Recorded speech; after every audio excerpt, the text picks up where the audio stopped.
Sé que es difícil que uno crea en todas estas cosas de brujas. Yo mismo durante mucho tiempo miraba con desconfianza y hasta con burla a las personas que contaban algunas de estas experiencias e incluso los tachaba de gente mentirosa. Por eso, aún me cuesta mucho creer lo que nos pasó a mi esposa y a mí hace algunos años, porque el solo recordarlo se me eriza la piel. Cuando nos casamos, yo venía de una relación en unión libre que no había funcionado y que había terminado muy mal. Algunos meses después de ese rompimiento, yo conocí a Violeta en el trabajo, empezamos a salir y me sentí muy bien con ella. No tardamos mucho tiempo en casarnos y en ese momento pensamos que todo estaría bien, pero su familia desde un inicio no me aceptó porque yo era un muchacho mayor que ella, aunque después de unos meses convencimos a su mamá y a su hermano mayor para que nos dieran su bendición y todo pareció marchar bien, pero a los pocos días de estar viviendo juntos, Violeta empezó a enfermar. En principio no le dimos mucha importancia, pero conforme fueron pasando las semanas, se fue agravando. Por fortuna teníamos seguro social. La estuve llevando a todos los médicos especialistas y estudios de laboratorio que nos fueron indicando, y a pesar de estar bajo medicación, llegó un punto en donde todo se agravó. Estuvo hospitalizada por casi una semana, tuve que traérmela de vuelta a casa, porque de plano los médicos no sabían qué tenía, ni mucho menos sabían qué hacer. Yo estaba devastado y tuve que hablarle a su mamá para ver si me hacía el favor de ayudarme a cuidarla unos días, para así reponer algunas horas de trabajo y buscar otros médicos. No lo dudó ni un instante y abordó el primer autobús hacia acá. Ellos eran de Puebla, de Izúcar de Matamoros. Esa misma tarde llegó con su hijo Ramón y apenas entraron a la casa, se fueron a quedar con ella el resto de la tarde y me dijeron que se quedarían toda la noche cuidándola. Yo aproveché para dormir un poco, hacía semanas que no había podido pegar el ojo con todas estas preocupaciones. Entonces me acomodé en el sillón de la sala y caí como piedra.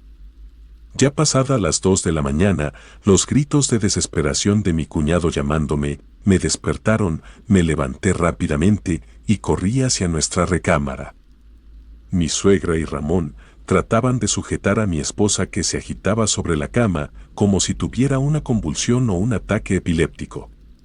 Yo traté de agarrar su cabeza porque pensé que se podía morder la lengua o algo así, pero ¿cuál sería mi sorpresa? Que al sujetar sus mejillas entre mis manos, ella quedó inmóvil y clavó su mirada en mí. Yo sentí un escalofrío que me recorrió todo el cuerpo, sus ojos parecían diabólicos de un color rojizo y me sonreía como si se burlara de mí.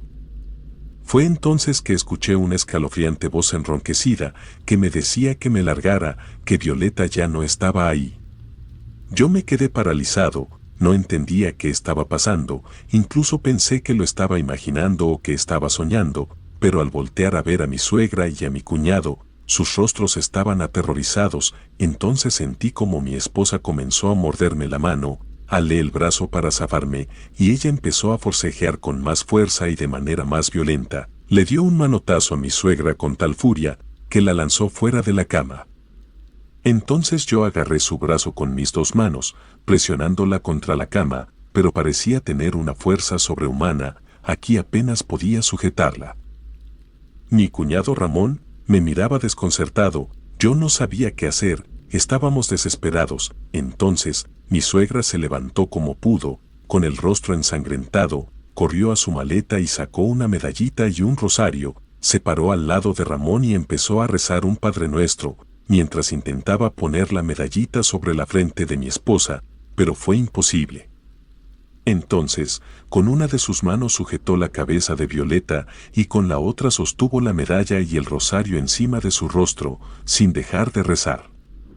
Mi esposa reía de una manera tan macabra que se nos erizaba la piel, pero mi suegra siguió rezando sin importarle nada, esto hasta que dejó de forcejear y finalmente se quedó dormida. Aún así, mi cuñado me pidió que la sujetáramos con algunas de mis corbatas a la base de la cama. Cuando terminamos, nos tumbamos ahí mismo en la recámara para recuperar un poco el aliento. Los tres nos quedamos en silencio un buen rato, tratando de recuperar las fuerzas.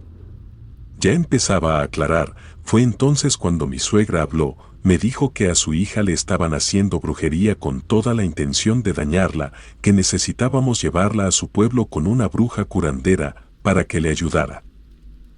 Yo me le quedé viendo muy serio. En otro momento o en otra situación, me hubiera hasta burlado de lo que me decía, pero acababa de vivirlo. Aquella mujer sobre la cama no era mi esposa, y comprendí que algo estaba dentro de ella que se la estaba llevando. Justo en ese momento, no pude evitar recordar que, al regresar de nuestra luna de miel, en la puerta de nuestro departamento, había varios montoncitos de polvo rojizo y amarillo a lo ancho de la entrada. Los dos nos quedamos un poco sorprendidos, pero nunca nos pasó por la cabeza que fuera algo malo. Ella traía sandalias y empujó todo ese polvo con su pie hacia un lado. Me dijo que después lo limpiaría y nos metimos a la casa. Nunca nos preocupamos por saber qué era eso o por qué lo habían puesto a nuestra puerta. Días después empezó con las primeras calenturas y delirios, así que esa noche, con la voz quebrada, ya a punto de llorar, le dije a mi suegra que hiciéramos lo necesario para curar a Violeta. Esa misma mañana, preparamos las maletas con lo indispensable para irnos a Puebla. Violeta seguía dormida. Con ayuda de mi cuñado y mi suegra, la subimos al carro. Por momentos abría los ojos, pero parecía estar dentro de un mal sueño. En menos de 2 horas llegamos al pueblo, pero no nos dirigimos directamente a su casa. Mi suegra me fue indicando otras calles por donde ir, hasta que finalmente paramos frente a una vieja vivienda en las afueras del pueblo. Me pidió que la acompañara, pero unos pasos antes de llegar a la puerta, me pidió que le esperara. Tocó. A los pocos segundos abrió una viejita. Desde donde estaba, no podía escuchar lo que hablaba, pero al parecer la curandera negaba con su cabeza. Entonces, sin esperarlo, vi a mi suegra ponerse de rodillas, llorando y suplicando que la ayudara. Yo me acerqué, pero la viejita la levantó del brazo, y alcancé a escuchar que decía que la esperaba en la noche. Mi suegra se deshizo en agradecimientos y bendiciones, dio media vuelta, regresamos al auto sin decirnos una sola palabra, y nos fuimos a su casa. Apenas habíamos dejado a Violeta en la cama, cuando pareció que despertaba. Al principio se nos quedó viendo a los tres muy confundida, pero de un momento a otro su rostro se volvió burlón, y empezó a reírse otra vez con aquella risa macabra que me erizaba la piel. La sujetamos a la cama, y entonces no pude evitarlo. La abracé fuertemente llorando desconsolado, pero entonces volví a escuchar aquella voz escabrosa al oído, que me decía que me largara, que Violeta ya no estaba. Yo la apreté más fuerte, y aquella voz siguió insultándome y diciéndome cosas para que me fuera. En ese momento, entraron los hermanos de mi esposa. Ramón me agarró del brazo y me sacó de la recámara. Por la noche subimos a Violeta al carro. Estaba demasiado pálida y apenas respiraba. Yo sentía que se me iba. Conduje lo más rápido que pude hasta aquella vivienda afuera del pueblo. Mi suegra se adelantó para tocarle a la viejita, y entre mi cuñado y yo, la metimos hasta el fondo en una de las habitaciones de aquella casa, para recostarla sobre una cama que estaba al lado de un altar, sobre una vieja mesa de madera con muchas veladoras. Toda la casa tenía un aroma a incienso. Ahí estaba la viejita esperándonos frente al altar, junto con otra señora, quien nos pidió, después de acostar a Violeta en la cama, que nos mantuviéramos muy atentos por cualquier cosa. Entonces, entre la viejita y la señora, la enderezaron sobre la cama y empezaron a lavar sus brazos y cuello con un líquido espeso y amarillo, mientras rezaban algo que no entendía. Entonces la viejecita tomó un jarro que estaba en la mesa del altar y se lo dio a beber.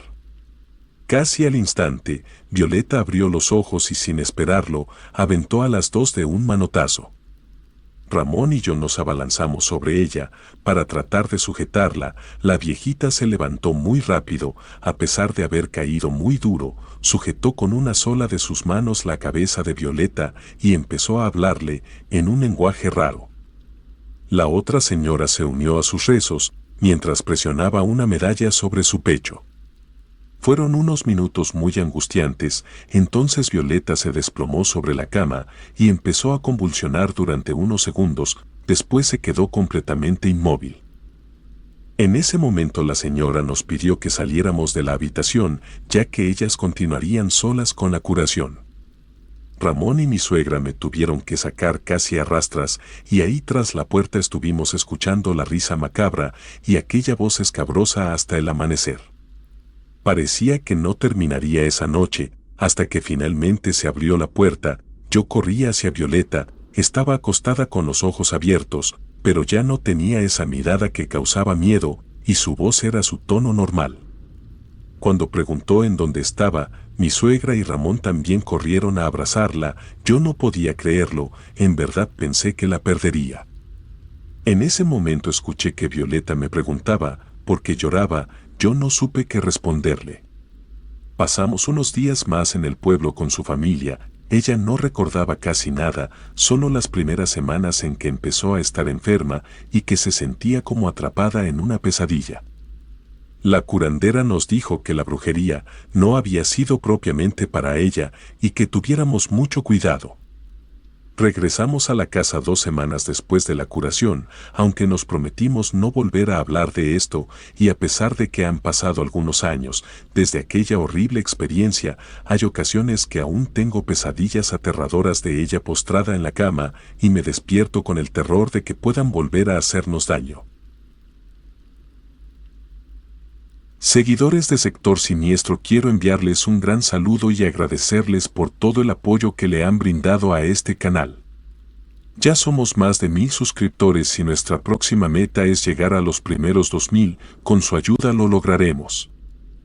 Si te gustó este relato, suscríbete y activa la campanita de notificaciones, así apoyas inmensamente nuestro proyecto.